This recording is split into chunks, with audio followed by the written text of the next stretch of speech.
2023년 9월 27일 새벽기도에 오신 성도님들을 주님의 이름으로 환영합니다. 오늘 우리에게 주시는 하나님의 말씀은 열왕기상 9장 10절에서 14절까지의 말씀입니다.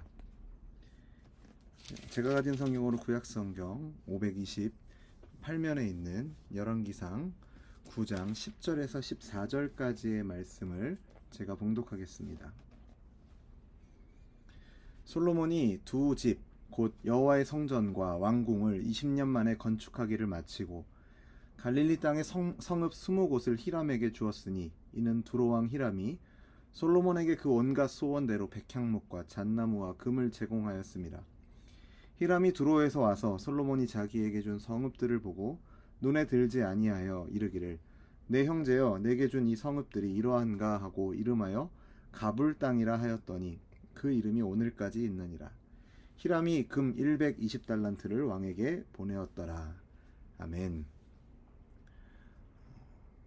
오늘 본문은 여호와의 성전과 왕궁을 20년에 걸쳐 건축한 이후에 있었던 두로왕 히람과의 이야기를 기록하고 있습니다. 물론 그 이후에 또 솔로몬이 나라를 다스리며 행했던 여러 업적들도 기록하고 있습니다만 오늘은 14절까지 기록된 두로왕 히람의 이야기 속에서 성경이 우리에게 주는 교훈이 무엇인가 함께 살펴보고자 합니다. 솔로몬은 하나님의 성전을 짓는 과정에서 하나님이 주신 지혜로 성전을 건축하고 성전 기구들을 만들 때 두로왕 히람의 도움을 받게 됩니다. 그리고 오늘 본문은 히람의 도움을 받아서 하나님의 성전과 그의 왕궁을 20년에 걸쳐 지은 후 그 이후에 결산하는 장면을 보여줍니다. 그 내용을 정리해보면 이렇습니다. 두로의 왕 히람은 솔로몬의 요구대로 백향목과 잣나무와 금을 제공했습니다. 11절에 기록되어 있죠. 그리고 14절의 기록에 따르면 히람이 솔로몬에게 제공한 금은 120달란트입니다. 달란트의 무게는 시대에 따라 기준이 다르긴 하지만 보편적으로 성경에서 이해하는 무게로 따지면 한 달란트는 약 35kg의 무게를 의미합니다. 그렇다면 히람이 솔로몬에게 준 이 120달란트는 대략적으로 계산해봐도 무려 4톤이 넘어가는 어마어마한 양입니다.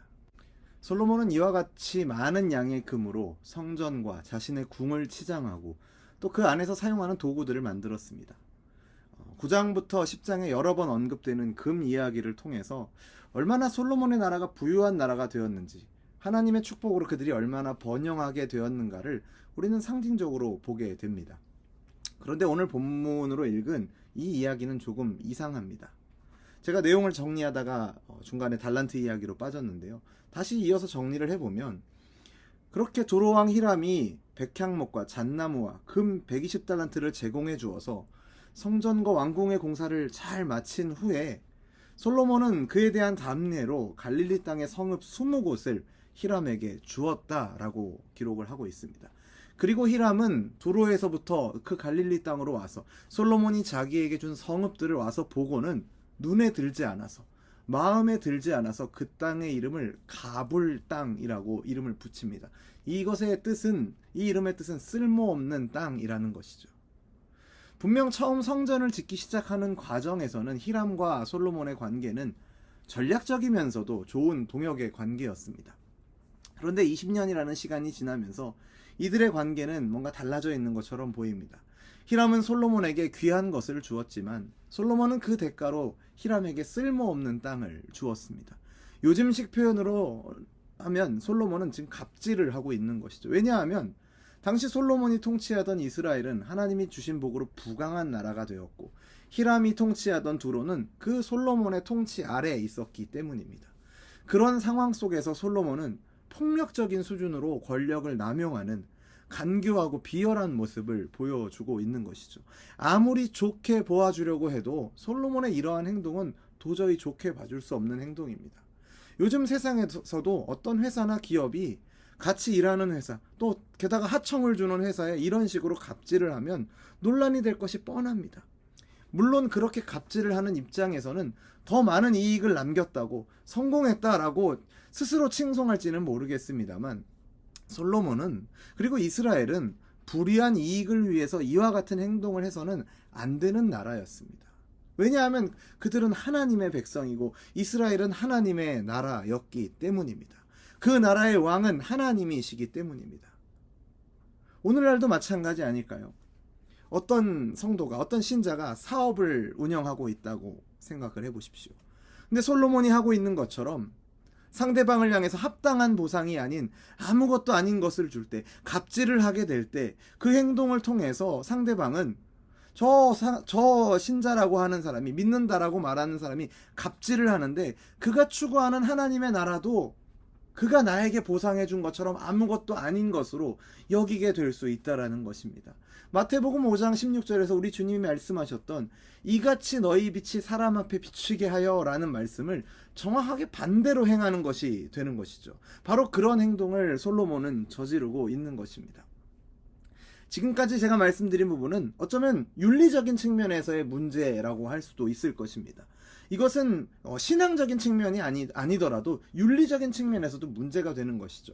하지만 이러한 솔로몬의 행동에는 하나의 문제가 더 있습니다. 그것은 바로 히람에게 땅을 준 행위 자체가 문제였습니다.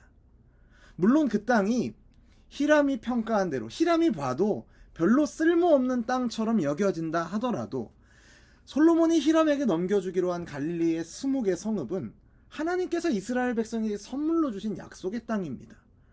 하나님께서 이스라엘에게 선물로 주셨지만 하나님이 허락하시지 않으시면 솔로몬에게는 이 땅을 처분할 권한이 없습니다. 하지만 솔로몬은 어떻습니까? 그 땅에 대해서 재산권을 행사하고 있습니다.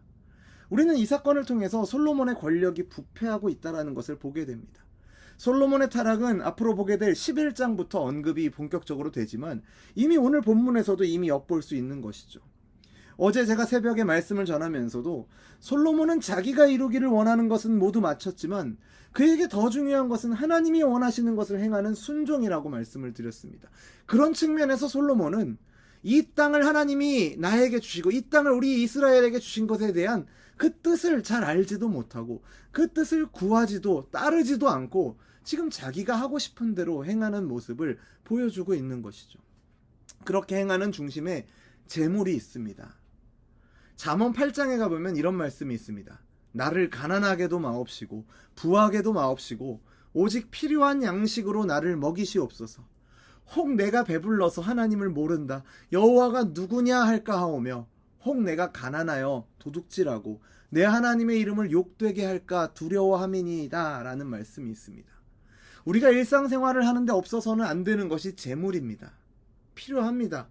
그리고 우리가 봉헌을 하면서 우린 이런 고백을 드리죠. 우리가 소유하고 있는 이 재물을 주신 분도 하나님이십니다. 우리의 주인이신 하나님께서 이것들을 주셨기에 그 중에 일부를 하나님께 드립니다. 우리는 봉헌을 하면서 이와 같은 고백을 드립니다. 그런데 솔로몬을 보십시오. 하나님의 은혜로 많은 재물을 얻게 되었습니다. 나라가 부유하게 되고 강하게 된 것은 하나님의 은혜입니다. 그런데 그는 그 재물을 통해서 하나님이 원하시는 것을 하기보다는, 하나님이 주인됨을 드러내기보다는, 하나님의 뜻을 구하기보다는 자기가 원하는 것을 행하고 있습니다. 더 많은 재물을, 더 많은 부를 추구했고 오늘 본문에서처럼 합당하지 않은 방법을 통해서 많은 부를 갖고 있으면서도 거의 도둑질이나 다름없는 행동으로 부를 추구하며 하나님으로부터 멀어지고 있습니다. 심지어는 하나님이 축복으로 주신 약속의 땅마저도 자신의 이익을 위해 자기 생각이 옳다고 생각되면 처분할 생각을 갖고 있는 이러한 솔로몬의 모습은 하나님이 그에게 축복으로 주신 지혜가 얼마나 세상적인 성공을 위해 악용되고 있는지 우리에게 보게 합니다. 흔히 우리는 솔로몬의 타락을 이야기할 때 이방 나라와의 정략 결혼을 통해 우상을 들여오게 되고 그것을 위하는 솔로몬의 모습을 생각하기 쉽습니다. 하지만 오늘 본문에서 볼 수 있는 것처럼 하나님께서 그에게 복으로 주신 것을 잘 선용하지 못하고 오히려 그것을 섬기며 그 재물을 목적으로 삼는 그의 모습을 보면서 오늘 우리도 우리의 모습을 돌아보아야 할 것입니다. 하나님께서 우리에게 은혜로 베푸신 것들을, 선물로 주신 것들을 마치 내 것인 양 착각하고 내 마음대로, 내 마음이 기쁜 대로 사용하고 있는 것은 아닌지 돌아보는 은혜가 저와 여러분에게 있기를 원합니다. 모든 것이 하나님의 은혜임을 고백하는 신자라면 그 은혜를 주신 하나님, 은혜로 우리의 삶을 인도하시고 다스리시는 하나님께, 그 하나님이 원하시는 대로 걸음마다, 선택과 결정마다 하나님을 기쁘시게 하는 일들이 가득해야 할 줄로 믿습니다. 저와 여러분의 삶이 그렇게 하나님을 주인으로 고백하며 인정하며 그분을 기쁘시게 하는 삶을 살아가시기를 주님의 이름으로 축원합니다. 기도하겠습니다.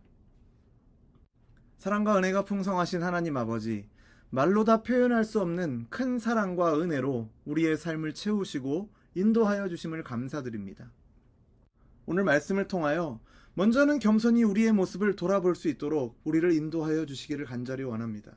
내 삶의 모든 것이 하나님의 은혜라고, 하나님께서 선물로 주신 것이라 입술로 고백하면서, 하나님이 내 삶의 주인이라고 말하면서 실제로는 여전히 내가 내 삶의 주인인 양 착각하며 나를 기쁘게 하고 내가 원하는 대로 살아가고 있지는 않은지 이 말씀을 통해 우리를 비추어 보게 하심을 감사드립니다. 하나님께서 베푸신 은혜, 하나님께서 주시는 선물을 구하고 목적으로 삼아 살아가는 것이 아니라 먼저 하나님을 구하는 우리들이 되게 하여 주옵소서. 하나님만 구하고 하나님만 섬기는 우리들이 되게 하옵소서. 우리는 연약한 자들입니다. 죄와 유혹에 속수무책으로 넘어지기 쉽습니다. 본문을 통해 보는 솔로몬의 실수를 우리도 우리의 삶 속에서 얼마든지 반복할 수 있는 그런 연약한 자들임을 고백하오니, 하나님이 우리의 삶의 주인이신 것과 그분이 우리에게 은혜와 사랑으로 베풀어 주신 것에 대해 합당한 반응으로, 감사와 찬양으로, 그리고 주신 분의 뜻에 맞게 선용하는 우리 모두가 되게 하여 주옵소서. 잠언의 고백처럼 재물의 많음과 부족함으로 인해 하나님을 욕되게 하지 않도록 오늘 우리에게 일용할 양식을 허락해 주옵시고, 하나님께서 우리에게 선물로 주신 것들, 하나님께서 은혜로 베푸신 것들, 그것이 재물이든 그것이 건강이든 그것이 어떤 만남이든 관계이든 가족이든 간에 하나님보다 더 사랑하지 않고 그것을 우상으로 만들지 않도록 주님 우리의 마음을 붙들어 주옵소서. 그렇게 인도하시는 하나님 안에서 만족하며 기뻐하며 평안을 누리는 우리가 되도록 우리에게 믿음을 더하여 주옵소서. 오늘 하루도 그렇게 인도하실 것을 믿으며 예수님의 이름으로 기도드립니다. 아멘. 우리 주 예수 그리스도의 은혜와 하나님 아버지의 사랑과 성령 하나님의 교통하심이, 은혜로 우리의 삶을 인도하시는 하나님을 먼저 구하며 그 하나님께서 더하여 주시는 선물을 아름답게 선용하여 오직 하나님을 기쁘시게 하는 삶 살기를 소원하는 우리 열린비전교회 모든 성도들과 우리의 삶의 걸음 가운데, 삶의 선택들 가운데 이제로부터 영원토록 항상 함께 있을지어다. 아멘.